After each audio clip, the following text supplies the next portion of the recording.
Guys, YouTube മീഡിയയിലേക്ക് എല്ലാവർക്കും സ്വാഗതം. യെസ്, യൂട്യൂബ് മീഡിയയുടെ ബിഗ് ബോസ് ടോക്ക് ആണ്. ഒരുപാട് കാര്യങ്ങൾ പറയാനുണ്ട് കേട്ടോ. പറയണതൊക്കെ കൊള്ളാം. എന്താ ഷർട്ടൊക്കെ മാറിയത്?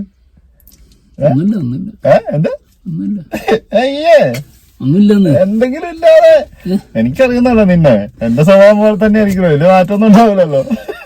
അല്ല, ഇവനെന്താ ഷർട്ട് മാറ്റിയത്? അത് തന്നെയാണ് കാരണം. അങ്ങോട്ട് പുറത്തോട്ട് വരട്ടെ അങ്ങോട്ട്. പിന്നെ അത് മാത്രല്ല, ഞാന് ഇപ്പൊ നമ്മളിങ്ങനെ ഇന്ന് രാവിലെ തുടങ്ങിയതാണല്ലോ ഈ ഷർട്ട് മാറ്റിക്കളി.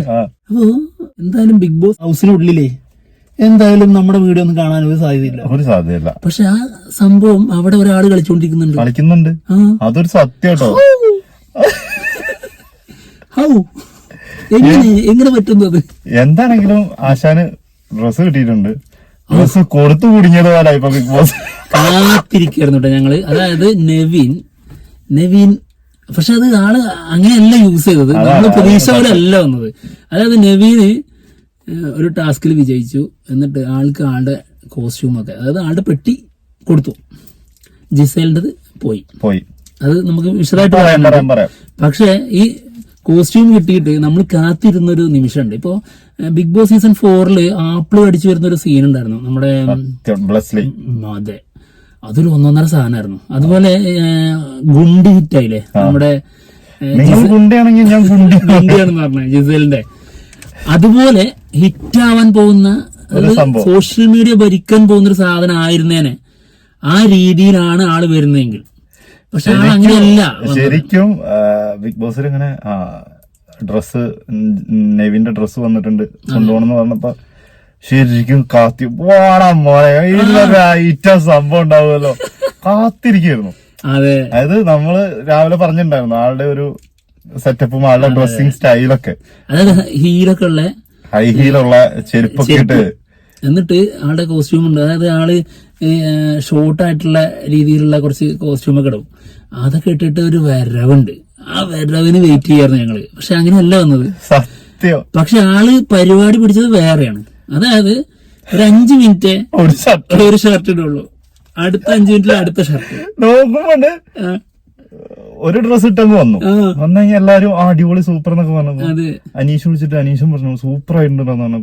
നിങ്ങക്ക് ഇഷ്ടപ്പെട്ടു അല്ലേ, ഞാൻ ചേഞ്ച് ചെയ്യാൻ പോകുന്ന പറഞ്ഞിട്ട് നേരെ പോയിട്ട് മറ്റൊരു സംസാരിച്ചിരിക്കുന്നുണ്ട്. അവിടെ നടക്കുന്ന പരിപാടി എന്താ വെച്ചിട്ടുണ്ടെങ്കിൽ ആദ്യം ഒരു വൈറ്റ് എടുത്തിട്ടു, അതിട്ടിട്ട് ഒരു 2 മിനിറ്റ് അങ്ങനെ ഇട്ട് കഴിഞ്ഞ ഡ്രസ്സൊക്കെ അങ്ങനെ ഇങ്ങോട്ടൊക്കെ കഴിഞ്ഞിട്ട് പിന്നെ ഇപ്പുറത്തോട്ട് പോയി ക്യാമറ. തിരിച്ചു വരുമ്പോ അതേ ഇറങ്ങണ കറുപ്പ് ബ്ലാക്ക് ഷർട്ട്, ബ്ലാക്ക് ടീഷർട്ട്, അതിന്റെ മുകളിൽ ഒരു ജാക്കറ്റ്. അതെ, നമുക്ക് ഭയങ്കര പ്രശ്നം ഉണ്ടാക്കുന്നുണ്ട്. അതായത് നമ്മളിങ്ങനെ ഓരോരുത്തരെ കോസ്റ്റ്യൂം വെച്ച് രജിസ്റ്റർ ചെയ്തിട്ടുണ്ട്. കുറെ ദൂരെ ആണെങ്കിൽ പോലും, ലോങ് ഷോട്ട് ആണെങ്കിൽ പോലും ഇന്നയാൾ അവിടെ ഉണ്ട് എന്നുള്ളത് നമുക്ക് മനസ്സിലാവും. പക്ഷെ ഒരാളെ മാത്രം പിടുത്തം കിട്ടില്ല. ഇത് ഈ ബ്ലാക്കും അതിന്റെ മുകളിലൊരു പിങ്ക് പോലത്തെ ഒരു ജാക്കറ്റ് ഇട്ടിട്ട് നിൽക്കുന്നുണ്ട്. അത് കഴിഞ്ഞിട്ട് പിന്നെ ഷാനവാസിനെ കുറച്ച് കാണിച്ചു കഴിഞ്ഞ് ഇപ്പുറത്തോട്ട് വന്നപ്പോ ഞാൻ നോക്കുമ്പോൾ മിന്നൽ പോലെ ഒരു സാധനം മുന്നിൽ കൂടെ പോയി, വേറൊരു ഫുള്ള് കളർഫുൾ ആയിട്ടുള്ള ഡ്രസ്സൊക്കെ ഇട്ടിട്ട്. അപ്പോഴാണ് മനസ്സിലായി ആശാൻ പോയിട്ട് അടുത്ത ഷർട്ട് എടുത്തിട്ട്. അതെ, സംഭവം എന്താണെന്നറിയോ, അത് എത്രയും പെട്ടെന്ന് ആളുടെ പെട്ടി തിരിച്ചു പോകും. ആള് മാക്സിമം യൂസ് ചെയ്യാനുള്ള ഒരാഴ്ചക്കുള്ള ഡ്രസ്സ് വേണമെന്നുണ്ടല്ലോ, അതെന്തായാലും ഇനി കിട്ടൂല. ആകെ 2 ദിവസം ഉള്ളൂ. ആള് ബുദ്ധി ആലോചിക്കണെങ്കിൽ. അതായത് ശരിക്കും എക്സ്പ്ലോർ ചെയ്യാൻ പറ്റുക ഈ ആഴ്ചയിലുള്ളത് ഈ 2 ദിവസത്തിലേ ഉള്ളൂ. അതെ, അതിനുള്ളിൽ ഇത് മൊത്തം തിന്ന് അല്ല, നവീന്റെ കാര്യമില്ല, അതുകൊണ്ട് അത് ആ രീതിയിൽ വന്നു. കാരണം ആള് എപ്പോഴും തിന്നു കിടക്കുന്നതാണല്ലോ. ബിരിയാണി കാര്യം പറഞ്ഞപ്പോ വേറൊരു കാര്യം കൂടെ എനിക്ക് ഓർമ്മ വന്നു. ഇപ്പൊ കുറച്ച് മുന്നേ ഒരു പോസ്റ്റ് കണ്ടു ഫേസ്ബുക്കില്.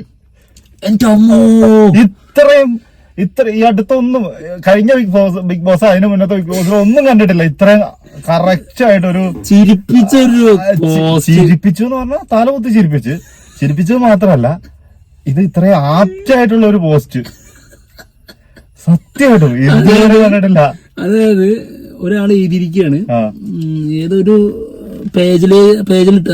ഗ്രൂപ്പിലൊക്കെ വന്നതാണ്. ആളിട്ടിരിക്കുന്ന പോസ്റ്റ് എന്നറിയോ, പല പ്രത്യേകതകളോടെ വന്ന സീസണാണ് ബിഗ് ബോസ് സീസൺ 7. അപ്പൊ അതിലെ ഏറ്റവും പ്രധാനപ്പെട്ട പ്രത്യേകത, അത് ബിഗ് ബോസ് ആദ്യമായി ഒരു സ്വന്തമായി കുക്കിംഗ് വെച്ചു എന്നുള്ളതാണെന്ന്. ശരിക്കും സത്യല്ലേ, ആള് വേറെ ഒന്നും ആള് ചെയ്യുന്നില്ല. അതെ, വേറെ ഒന്നും ചെയ്യാ, നല്ല കുക്കാണ്, നല്ല കുക്കാണ്. നല്ല ബിഗ് ബോസ് നേരിട്ടൊരു കുക്കിനെ പോലെയാണത്. വല്ലാത്തൊരു പോസ്റ്റ് തന്നെയായിരുന്നു. അത് ഭയങ്കര രസമായിരുന്നു. ഓക്കെ, എന്തായാലും കാര്യത്തിലേക്ക് വരാം.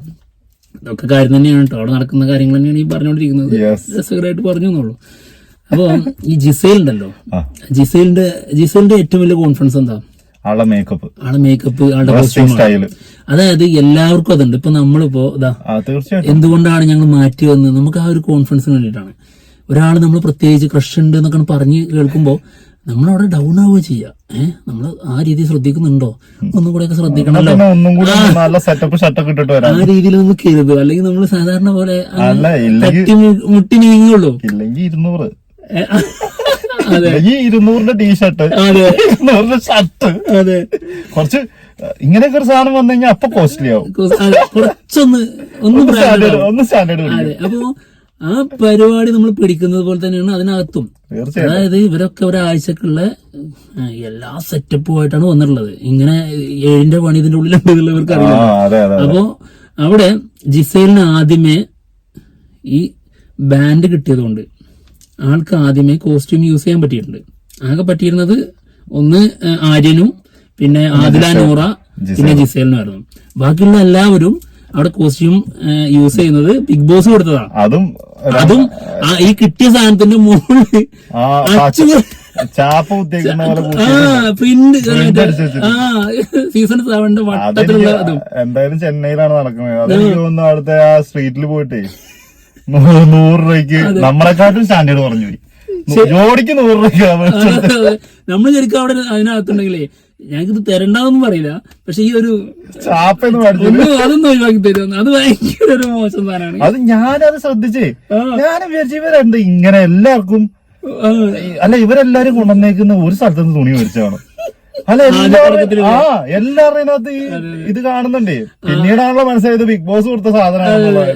അങ്ങനെ അപ്പോ ഇവര് മാത്രമേ ഇത് അവരുടെ കോസ്റ്റ്യൂം അവർ യൂസ് ചെയ്യുന്നുള്ളൂ. അപ്പം ജിസേലിന് എപ്പോഴും ഭയങ്കരമായിട്ടുള്ളൊരു ആത്മവിശ്വാസം എപ്പോഴും ഉണ്ടായിരുന്നു. കാരണം എന്താ, ആളുടേതായ രീതിയിലാണ് ഈ ഷോയിൽ നിൽക്കുന്നത്. അതെ, ആൾക്ക് ഇഷ്ടപ്പെട്ട കോസ്റ്റ്യൂം, മേക്കപ്പ്. സാധാരണ മേക്കപ്പ് ഒന്നും ചെയ്യാതെ വെറും ലിപ്സ്റ്റിക് മാത്രം ഇട്ട് നിൽക്കുന്നവരില്ലേ, അവർക്ക് പോലും ലിപ്സ്റ്റിക് കിട്ടാതെ ആയി കഴിഞ്ഞാൽ ഭയങ്കര കോൺഫിഡൻസ് ഇല്ലാതെ. എത്ര പ്രാവശ്യം പറയണ്ടെന്നറിയോ, എനിക്ക് കണ്ണാടി പോയി നിൽക്കുമ്പോൾ പോലും എനിക്ക് കോൺഫിഡൻസ് കിട്ടുന്നില്ല. അത് ശരിക്കും അങ്ങനെ തന്നെയാണ്. ചില കുട്ടികൾക്ക് അല്ലെങ്കിൽ എല്ലാവർക്കും ഒട്ടുമിക്കത് യൂസ് ചെയ്ത് കണ്ടിന്യൂസ് യൂസ് ചെയ്യുന്ന ആൾക്കാർക്ക് അതൊരു കോൺഫിഡൻസ് ആണ്. ഇപ്പൊ നമ്മോട് പറയാ, നീ പോയിട്ട് മീശന്ന് വെട്ടിയിട്ട് കുറച്ചിട്ട് വരാൻ പറഞ്ഞാണല്ലോ, ഉണ്ട വെട്ടും. വെട്ടിയാ പോയി ഈ കോൺഫിഡൻസ്, ഇവിടെ ഒന്നും ഇരിക്കാൻ പറ്റൂല. നീ പോയി ഉണ്ട വെട്ടിയത്, ഞാൻ ഉണ്ട വെട്ടൂല, എനിക്ക് വേണം. വൃത്തിയാട്ടവൻ നീ എപ്പോഴേക്കും അങ്ങോട്ട് നീ ഇങ്ങനെ കടന്ന് ചിന്തിച്ചു പോകരുത് കേട്ടാളിയാ. അപ്പോ ജിസേല് തോറ്റു. അതായത് ഒരു ഞാൻ പറഞ്ഞുകൊണ്ടിരുന്ന തീർക്കാൻ പറ്റിയില്ല കോൺഫിഡൻസിനെ കുറിച്ച്. കംപ്ലീറ്റ് അത് നിന്റെ കോൺഫിഡൻസ് അതാ പറഞ്ഞ, എന്റെ കോൺഫിഡൻസ് അങ്ങ് പോയി. ആ ഉണ്ട കട്ട് ചെയ്യുന്ന പറഞ്ഞപ്പോ എന്തായാലും കോൺഫിഡൻസ് അത് ഓരോരുത്തർക്കും ഓരോ സാധനത്തിലുള്ളതാണ്. അത് പോയി കഴിഞ്ഞാൽ പോയത് തന്നെയാണ്. അത് ഭയങ്കര പ്രശ്നം തന്നെയാണ്. ഓക്കെ, അപ്പോ ജിസേൽ തോറ്റുണ്ടായിരുന്നു ഒരു ടാസ്കിൽ. ആരോട്? നെവീനോട്. അപ്പൊ നെവീന് പെട്ടി കിട്ടി, ജിസേലിന്റെ പെട്ടി പോയി. അപ്പൊ ജിസേൽ എന്ത് ചെയ്ത്, കുറച്ച് മേക്കപ്പ് സാധനങ്ങൾ, കുറച്ചൊക്കെ സാധനങ്ങൾ ബെഡിന്റെ ഉള്ളിൽ എടുത്തു വെച്ചിട്ട് ബിഗ് ബോസ് എടുത്ത് കൊടുത്ത്. ഒന്ന് ആലോചിച്ച് നോക്കണോ, ബിഗ് ബോസ് എന്തായാലും ഇത് പിടിക്കുമല്ലോ. തീർച്ചയായിട്ടും ഇതിലെ കോമഡി എന്താണോ, ഈ സാധനം എടുത്തു വെച്ചാലും ഇത് ഇട്ട് നടക്കുമ്പോ കാണില്ലേ. അതുമല്ല, ഇതൊക്കെ കൊടുത്തു കഴിഞ്ഞിട്ട് പോയിട്ട് കുളിയൊക്കെ കഴിഞ്ഞ് വന്നിട്ട് മാറ്റി ഒരുങ്ങി വരുന്നിട്ട് മേക്കപ്പ് ഇടലാണ്. അപ്പൊ അതായത് മറ്റു പലരും അവിടെ ഇവർ കൊടുത്ത കോസ്റ്റ്യൂം മാത്രം ഇട്ട് മേക്കപ്പ് ഒന്നും ഇടാതെ അവരുടെ മൊത്തം കോൺഫിഡൻസ് ഇല്ലാതാക്കിയിട്ടാണ് അവിടെ നടക്കുന്നത്. അപ്പൊ അല്ല, ബിഗ് ബോസിന് കലിപ്പ് കയറി. കാരണം ജിസേലിന് പ്രത്യേക പരിഗണനയൊന്നുമില്ലല്ലോ. എല്ലാരും ഒരേപോലെ തന്നെയാണ് ബിഗ് ബോസിന്റെ ഉള്ളില്. അതെ, എനിക്ക് ഈ കോസ്റ്റ്യൂം ഇടാതെ മേക്കപ്പ് ഇടാതെ നടക്കുന്ന കാര്യത്തെ കുറിച്ച് പറഞ്ഞപ്പോളേ റിൻസി പറഞ്ഞത് നീ വെറുതെ TRP കൂട്ടരുത് കേട്ടോ. മേക്കപ്പ് ഇല്ലാന്നൊക്കെ പറഞ്ഞു കഴിഞ്ഞാൽ ഓക്കെ, TRP കുറയുള്ളൂ. എടാ ഒരു അക്ഷരമൊക്കെ അറിയാണ്ട് തെറ്റിപ്പോവും. അത് പറഞ്ഞത് അല്ല, TRP കുറയുള്ളൂ, മേക്കപ്പ് ഒന്നും ഇല്ലാന്ന് അതൊക്കെ ചിലർക്ക് കാണാൻ തോന്നുന്നു. മേക്കപ്പ് ഇല്ലാതെ പിന്നെ എന്ത് കാണാനാ, അവരുടെ ഒറിജിനൽ കോലം കാണില്ല, വേണ്ടെന്ന്. അതാ പറയാൻ വന്നേ. കോസ്റ്റ്യൂം ഇല്ലാതെ എന്ന് പറയുമ്പോഴേ ചിലപ്പോ മൊത്തത്തിലാണ് ബുദ്ധി കയറും. അങ്ങനെയൊന്നും ലൈവ് കാണണല്ലോ എന്നൊക്കെ. റിൻസിന്റെ കാര്യമാണ് പറയാൻ വന്നതേ. റിൻസി പറയണേ ഇത് ബാപ്പു. റിൻസി പറയാണ് ഇപ്പൊ പുറത്തിറങ്ങി കഴിഞ്ഞ ഒരാളെ കാണിച്ചാലാ കാണാൻ പറ്റില്ലേ? അല്ല, ഇത് തിരിക്കാൻ പറ്റില്ല. തിരിക്കാൻ പറ്റുമായിരിക്കുമല്ലോ. വേണ്ടോ? കാണാൻ പറ്റുന്നുണ്ടോ? കണ്ടോ അറിയില്ല. അതിന് വീഡിയോ എടുക്കുമ്പോ നമുക്ക് നോക്കാം, എഡിറ്റിംഗിന് ഇടുമ്പോ നോക്കാം. ആൾക്കൊരു പ്രത്യേകത ഉണ്ട്. അതായത് ഇപ്പൊ ജനിച്ച കുട്ടികൾ സംസാരിക്കാൻ തുടങ്ങിയ സമയത്ത് മുതൽ പോലും, അതായത് വിളിക്കുന്നു കൈയാണ്. ഓക്കെ എത്ര പ്രായം ഉണ്ടെങ്കിലും, അതായത് ആൾക്ക് ഒരുപാട് പ്രായമുണ്ട്, അത് ആ പ്രായം, കാണുന്ന പ്രായം. അപ്പം പേരെടുത്ത് വിളിക്കുള്ളൂ, എത്ര പുതിയ പിള്ളേരും. പിന്നെ ചെറിയൊരു വയ്യാത്ത ഒരാളും കൂടിയാണ്. ഭയങ്കര എപ്പോഴും ചിരിയാണ്, നല്ല അടിപൊളിയാട്ടോ. അതായത് എല്ലാവരോടും സംസാരിക്കില്ല, വളരെ കുറഞ്ഞ ആൾക്കാരോട് സംസാരിക്കും. അതൊരു സത്യം. അത് ഞങ്ങളെ ഈ വീട്ടിലുള്ള ആൾക്കാരോട് മാത്രമേ കുറച്ച് ആൾക്കാരോട് സംസാരിക്കുള്ളൂ. എന്താണെങ്കിലും പറയാൻ വന്ന കാര്യം റിൻസിന്റെ കാര്യം. റിൻസി പറയാണ് മേക്കപ്പിന്റെ കാര്യങ്ങൾ സംസാരിച്ചുകൊണ്ട് പറയണേ. അതായത് ഇനി നമ്മൾ പുറത്തൊക്കെ ഇറങ്ങി മേക്കപ്പ് കിട്ടി ഇറങ്ങുമ്പോ ആൾക്കാര് ആരാ ഏതാ എന്നൊക്കെ ചോദിക്കുന്നു. മേക്കപ്പ് ഇടാതെ ഉള്ള 2 ദിവസം, അതായത് പുറത്തിറങ്ങുമ്പോ ആൾക്കാരെ മനസ്സിലാവില്ല, നമ്മള് ഒറിജിനൽ കോലം കണ്ടിട്ടുണ്ടല്ലോ അല്ലേ. അതായത് ഒറിജിനൽ കോലത്തിലാണ് ഇപ്പൊ നടക്കുന്നത് ബിഗ് ബോസ്. ഇനി മേക്കപ്പ് ഇട്ട് ഇറങ്ങുമ്പോഴേ നമ്മളെ കണ്ട ആളല്ലല്ലോ, ഇത് ആരാന്നൊക്കെ ചോദിക്കുന്നത്. എന്തായാലും നെവിൻ ഭയങ്കര എന്റർടൈനിങ് ആണ്. ഏതാണ്ട് എല്ലാം നല്ല രസമുള്ള സംഭവങ്ങളാണ് നടക്കുന്നുണ്ട്, ഭയങ്കര രസമാണ്. പക്ഷെ ഭയങ്കരമായിട്ടുള്ള അങ്ങനെ കണ്ടന്റുകൾ വാരി എറിയുന്ന പരിപാടികളും ചെറിയ ചെറിയ സംഭവങ്ങളും അങ്ങനത്തെ കാര്യങ്ങളൊക്കെ ആയിട്ട്. പക്ഷെ ബോറടിക്കുന്നില്ല, നല്ല രസമായിട്ട് പോകുന്നുണ്ട്. നെവിന് ഈ ചെങ്ങായി ഉള്ളതുകൊണ്ടാണ് പരിധി കൂടുതൽ ബോറടിക്കാത്ത, ലാഗ് അടിപ്പിക്കാതെ കൊണ്ടുപോകുന്നതിൽ പ്രധാന ഒരു വലിയ പങ്ക് വഹിക്കുന്നുണ്ട് നവീൻ. ഉണർന്ന് പ്രവർത്തിച്ചുകൊണ്ടിരിക്കുക. എന്താണെങ്കിലും അടിപൊളിയാകുന്നുണ്ട്. വരട്ടെ അടുത്ത കണ്ടന്റുമായിട്ട് ഉടൻ വരാം.